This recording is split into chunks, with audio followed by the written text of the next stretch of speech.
안녕하세요. 바이블코어의 타브입니다. 타브와 함께 성경 읽기 유다서를 시작합니다. 본문을 확인해 보겠습니다. 예수 그리스도의 종이요 야고보의 형제인 유다는 부르심을 받은 자, 곧 하나님 아버지 안에서 사랑을 얻고 예수 그리스도를 위하여 지키심을 받은 자들에게 편지하노라.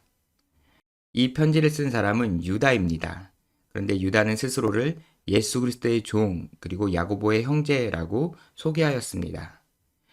그래서 우리는 이 유다가 예수님의 동생인 그 유다인 것으로 알고 있습니다.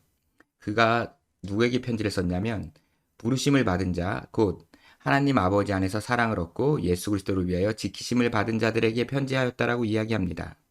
그런데 이 번역은 조금 오해가 있습니다. 무엇이냐면 이 번역에 따르면 예수 그리스도를 위하여 지키심을 받은 자들이라고 얘기해서 예수 그리스도께 받은 사명, 복음 전파 사역을 감당하기 위하여 지키심을 받은 자들이라고 말하는 것으로 보입니다. 그런데 그렇지 않고요. 원문을 보면 여기 두 전치사가 조금 오해가 있는데요. 원문에는 하나님 아버지의 사랑을 받고 그 다음에 예수 그리스도께 지키심을 받은 예수 그리스도께 지켜진 그 안에 있는 자들을 부르심을 받은 자라고 이야기하고 있는 것입니다. 그러니까 예수 그리스도의 사역을 감당하기 위해서 우리가 보호받은 것이 아니고 그냥 하나님의 사랑과 예수 그리스도의 지킴을 받은 자들이라는 이야기입니다. 계속 보겠습니다. 긍휼과 평강과 사랑이 너에게 더욱 많을지어다 라고 해서 하나님의 긍휼하심, 우리를 불쌍히 여기시는 마음과 그 다음에 평화와 그 사랑이 우리 가운데 더 있기를 원한다 라고 말합니다. 3절입니다. 사랑하는 자들아, 우리가 일반으로 받은 구원에 관하여 내가 너희에게 편지하려는 생각이 간절하던 차에 라고 말합니다. 그래서 우리가 일반으로 받은 구원은 무엇이냐면 공통으로 받은 구원이란 말입니다. 그러니까 우리가 전부 다 같은 구원을 받았다라는 그런 의미입니다. 그래서 그 구원에 대해서 편지를 쓰려고 생각하고 있었는데 성도에게 단번에 주신 믿음의 도를 위하여 힘써 싸우라는 편지로 너에게 권하여야 할 필요를 느꼈노니 라고 말합니다. 여기에서 단번에 주시는 이 단번은 한 번, 두 번 할 때 한 번이라는 뜻입니다. 그런데 이렇게 한 번이라고 말을 한 이유는 뭐냐면 완전하다라는 그런 의미를 가지고 이야기한 것입니다. 그러니까 성도에게 완전히 주신 그런 믿음의 도를 위하여 힘써 싸우라. 원문에는 이제 믿음의 도라기보다는 믿음이라고 기록되어 있습니다. 그래서 성도에게 완전하게 주신 믿음을 위하여 힘써 싸우라는 편지로 너희를 권하여야 할 필요를 느꼈노니 라고 말합니다. 그러니까 어떤 문제가 생겨서 이 믿음을 지키기 위해서 힘써야 됩니다 라는 편지를 급하게 써야 될 필요가 있다라는 것입니다. 그 내용은 무엇이냐면 4절입니다. 이는 가만히 들어온 사람 몇이 있음이라. 누군가 이 무리 교회 가운데 이제 들어왔습니다. 그들은 옛적부터 이 판결을 받기로 미리 기록된 자니라고 해서 그 사람들은 이런 심판을 받기로 미리 옛날부터 기록되어 있었다라고 얘기합니다. 그들은 경건하지 않고 우리 하나님의 은혜를 도리어 방탕한 것으로 바꾸고라고 해서 하나님께서 우리에게 주신 그 은혜로 구원을 받았는데 그렇기 때문에 우리가 마음대로 살 수 있다라고 해서 방탕하게 행했다라는 것입니다. 그리고 홀로 하나이신 주제라고 해서 이 주제는 주인입니다. 한 분이신 주인 곧 우리 주 예수 그리스도를 부인하는 자니라라고 해서 예수 그리스도를 받아들이지 않는 사람들이었습니다. 계속 보겠습니다. 너희가 본래 모든 사실을 알고 있으나 내가 너희로 다시 생각나게 하고자 하노라. 그래서 여러분들은 이 진리의 내용에 대해서 다 알고 있는데 내가 다시 한번 여러분들에게 말씀드리겠습니다. 그 내용은 주께서 백성을 애굽에서 구원하여 내시고 후에 믿지 아니하는 자들을 멸하셨으며 이스라엘 백성들이 출애굽할 때 하나님께서 유월절과 홍해를 가르는 그 사건을 통하여 이스라엘 백성들을 모두 구원하셨습니다. 하지만 이후에 광야에 있을 때 하나님께 순종하지 않았던 사람들은 결국은 멸망하고 말았습니다. 그 사건을 여러분들에게 말씀드립니다. 또 자기 지위를 지키지 아니하고 자기 처소를 떠난 천사들을 큰 날의 심판까지 영원한 결박으로 흑암에 가두셨으며 라고 해서, 그래서 하나님의 뜻에 따라 자기 위치를 지키지 않았던 타락한 천사들은 큰 날의 심판까지 영원한 결박으로 이렇게 심판을 받기까지 이렇게 갇혀 있습니다. 또 소돔과 고모라와 그 이웃 도시들도 그들과 같은 행동으로 음란하며 다른 육체를 따라가다가 영원한 불의 형벌을 받음으로 거울이 되었느니라 라고 말하며, 소돔과 고모라에 있었던 그 심판이 본보기가 되었다. 우리는 이 내용들을 알고 있지 않습니까? 그래서 광야에서 멸망한 불신자들, 그리고 타락한 천사들, 그리고 음란한 소돔과 고모라의 사람들에 대한 내용을 우리가 본보기로 알고 있습니다. 그러한데 이 꿈꾸는 이 사람들도 라고 말을 해서, 이 사람들은 아까 말한 가만히 들어온 몇 사람, 지금 이 사람들 때문에 교회에 위기가 찾아온 것이죠. 네. 그래서 꿈꾸는 사람들이라고 표현을 했는데, 이 꿈꾸는이라는 얘기는 예언자적인 활동을 하는 그런 표현으로 보입니다. 그래서 이 사람들도 이 위에 있는 사람들과 같이 육체를 더럽히며 음행하고 권위를 업신여기며 라고 해서, 권위를 업신여기며에서 권위는 교회의 어떤 위기질서가 아니고 하나님의 통치, 주권을 무시한다, 뭐 그런 이야기입니다.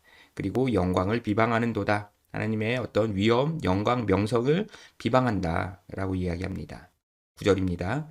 천사장 미가엘이 모세의 시체에 관하여 마귀와 다투어 변론할 때에 감히 비방하는 판결을 내리지 못하고 다만 말하되 주께서 너를 꾸짖으시기를 원하노라 하였거늘 이라고 말합니다. 여기서 이 내용은 무슨 이야기냐면, 이제 천사들의 대장인 미가엘이 있는데, 모세가 죽은 후에 모세도 이집트에서 사람을 죽였다. 그렇기 때문에 마귀가 그의 잘못을 지적하며 이제 시체를 달라고 했습니다. 그의 죽음을 주장하려고 했던 거죠. 그랬을 때 천사들의 대장인 미가엘이 그걸 막아섰습니다. 그렇지만 그 마귀에게 판결을, 어떤 판단을 갖다가 내리지는 못하고, 이 천사장 미가엘은 그 마귀에게 주님께서 너를 꾸짖으시기를 원하노라 라고 하면서 이제 막아섰던 것이죠. 이 내용은 모세 승천기라는 유대 문헌에 있는 내용입니다. 그것을 이 편지를 쓴 유다가 참고하여 쓴 것이죠. 이렇게 쓴 것만으로 보아 당시에 이 사람들은 이 내용이 무엇인지 다 흔하게 알려져 있었던 그런 내용으로 보입니다. 이 내용은 기록으로 남겨져 있지 않고요. 고대에 있는 그런 교부들의 글에 이 모세 승천기에 대한 내용이 있기는 합니다. 그리고 우리 개신교에서는 이 모세 승천기를 이제 위경으로 여깁니다. 하지만 당시 사람들이 잘 아는 이 내용이었기 때문에 유다가 무언가를 설명하기 위해서 이 이야기를 예로 든 것으로 보입니다. 이 내용을 예로 든 이유는 천사의 대장인 미가엘조차도 함부로 누군가의 잘못을 함부로 판단하지를 못했다. 그런데 10절 보겠습니다. 이 사람들은 이제 앞에서 말했던 교회에 들어온 문제가 있는 사람들이죠. 무엇이든지 그 알지 못하는 것을 비방하는도다. 그래서 잘 알지도 못하면서 지금 이 진리, 우리가 가지고 있는 진리를 비방한다. 그리고 또 그들은 이성 없는 짐승같이 본능으로 아는 그것을 가지고 자기네들이 맞다라고 주장하면서 지금 멸망하고 있다. 멸망의 길을 간다. 라고 이야기합니다. 11절. 화 있을진저 이 사람들이여 가인의 길을 행하였으며 삭슬 위하여 발람의 어그러진 길로 몰려갔으며 고라의 패역을 따라 멸망을 받았도다. 그래서 이 사람들은 가인이 의인인 아벨을 죽였던 것처럼, 그리고 돈을 위하여 이스라엘이 멸망하도록 계책을 냈던 발람처럼, 그리고 고라는 레위 지파였는데 아론 계열이 제사장직을 맡자 이제 고라가 반역을 도모했습니다. 이것은 하나님의 명령을 어긴 것이죠. 그래서 그 반역에 따라서 이제 멸망을 받은 사건들과 같이 이 사람들은 지금 그런 악행을 저지르고 있다라고 말하는 것이고요. 12절. 그들은 기탄 없이 두려움 없이 너희와 함께 먹으니, 그러니까 지금 이 어떻게 보면 교회 공동체 안에 함께 어울려 있는 것입니다. 그래서 너희의 애찬의 암초요라고 말합니다. 애찬은 이제 성찬식을 하고 그 다음에 이후에 이제 식사를 나눠 먹는 걸 애찬이라고 하는데 그것에 이제 암초, 숨겨진 배를 난파시키는 그런 돌이죠. 그런 것 같은 존재로 지금 우리 속에 숨겨져 있다. 그리고 자기 몸만 기르는 목자요라고 해서 양들을 기르고 양들을 키우는 게 아니고 자기 일만을 배불리는 그런 양들을 잡아먹는 자들이다. 그리고 바람에 불려가는 물 없는 구름이요라고 해서 구름이 있는데 물이 없다면 그래서 비를 내리지 않는다면 아무 의미도 없는 것이죠. 그리고 죽고 또 죽어 뿌리까지 뽑힌 열매 없는 가을 나무요라고 해서 죽고 또 죽어는 이제 죽고 두 번째로 또 죽었다라는 의미입니다. 이렇게 표현한 이유는 가을이 되면은 낙엽이 지고 그것을 죽은 것이라고 이제 생각을 했죠. 그리고 나서 봄이 되면 다시 그 나무가 소생한다고 생각했습니다. 그래서 죽고 또 죽어는 완전히 죽은 나무를 가리키는 것입니다. 그래서 뿌리까지 뽑혀서 이제 열매 없는 가을 나무요. 완전 시들어서 죽어버린 그런 나무와도 같은 그런 존재들이다. 라고 이제 비유를 합니다. 계속해서 13절. 자기의 수치에 거품을 뿜는 바다의 거친 물결이요. 그래서 자신의 수치가 드러나고 있는 것도 모르는 그런 바다의 거친 물결이고 영원히 예비된 캄캄한 흑암으로 돌아갈 유리하는 별들이라. 그래서 이 어둠 속에서 방황하고 있는 별들이다라고 이런 이제 그들의 이제 어떤 실체를 비유적으로 표현을 합니다. 14절입니다.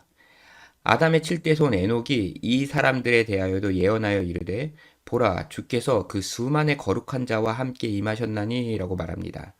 이제 아담의 칠대손 에녹인 이제 구약 성경에 있는 그 에녹입니다. 그래서 에녹에 대한 이런 예언에 대한 기록이 있는데 이거는 이제 지금도 우리에게 알려져 있는 에녹서라는 내용입니다. 이것도 모세 승천기와 마찬가지로 우리 개신교에서는 위경으로 생각을 합니다. 하지만 당시 사람들에게는 이 유대 문학이 널리 알려져 있어서 모두 다 아는 내용이었던 것으로 보입니다. 그렇기 때문에 예를 들어서 이렇게 설명을 했던 것으로 보이고요. 계속 보겠습니다. 15절. 그 에녹서에는 이는 뭇사람을 심판하사 모든 경건하지 않은 자가 경건하지 않게 행한 모든 경건하지 않은 일과 또 경건하지 않은 죄인들이 주를 거슬러 한 모든 완악한 말로 말미암아 그들을 정죄하려 하심이라 하였느니라 라고 말합니다.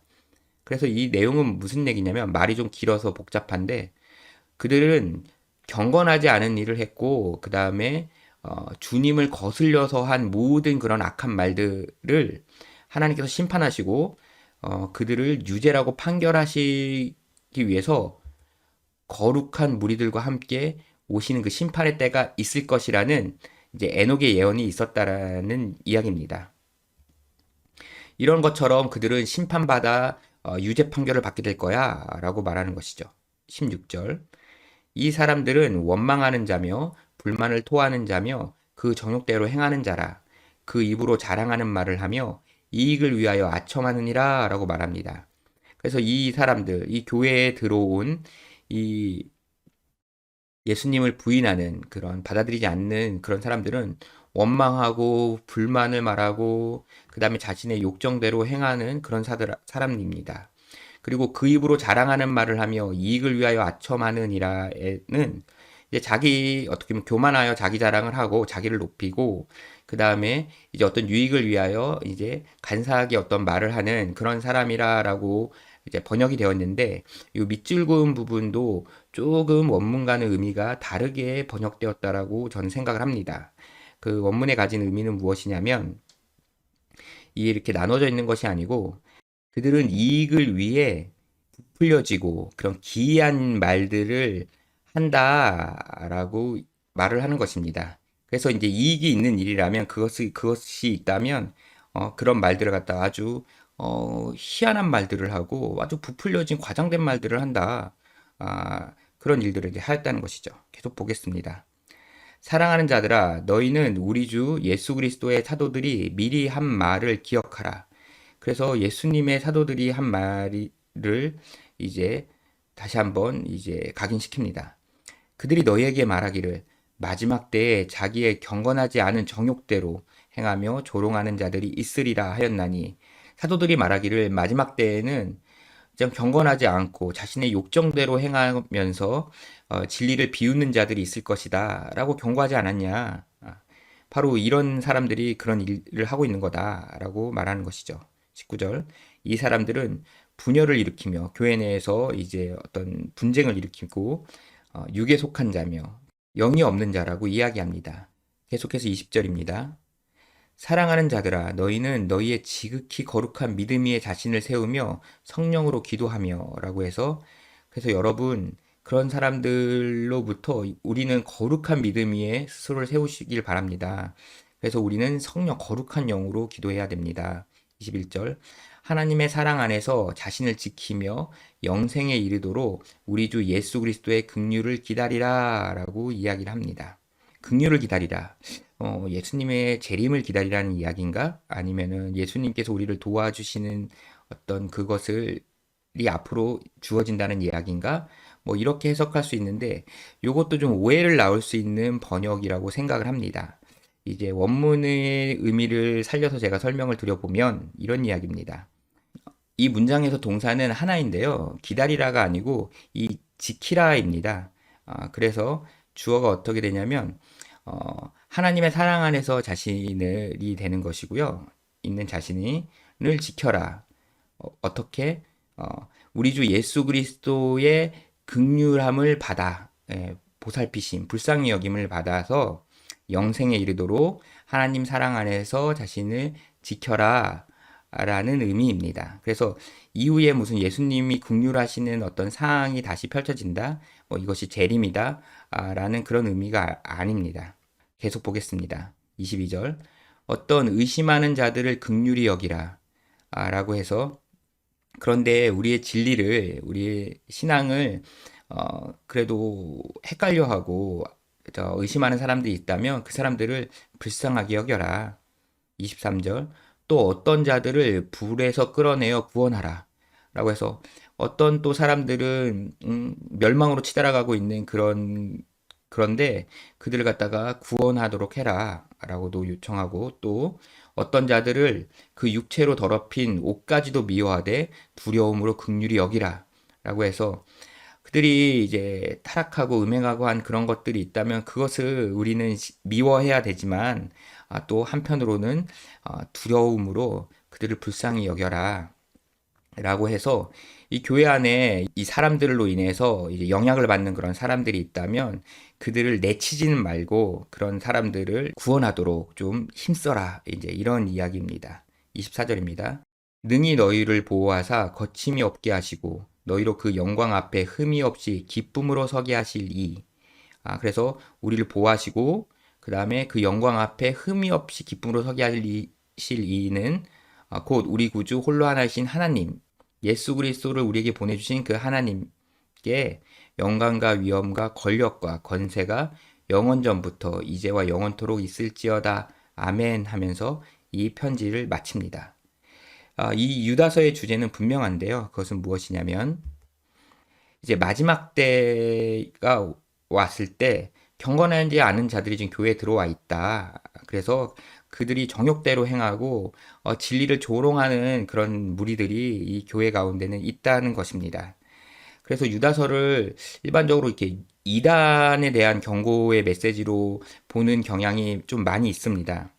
그런데 이들을 이단이라고 교회 밖에 있는 그런 무리라기보다는 교회 안에 들어와 있는 그 안에서 함께 있는 그런 좀 불손한 세력들이라고 볼 수 있을 것 같습니다. 그래서 이 교회 안에 있으면서도 이 진리를 받아들여지지 않고 빈정거리고 자기 마음대로 하는 그리고 자기 마음대로의 그런 신학을 하는 그런 사람들이 있는데 그래서 우리는 하나님의 사랑 안에서 스스로를 이제 지키고 이 진리 하나님의 그런 도움 예수님의 도움을 받아 이 진리를 지켜야 됩니다.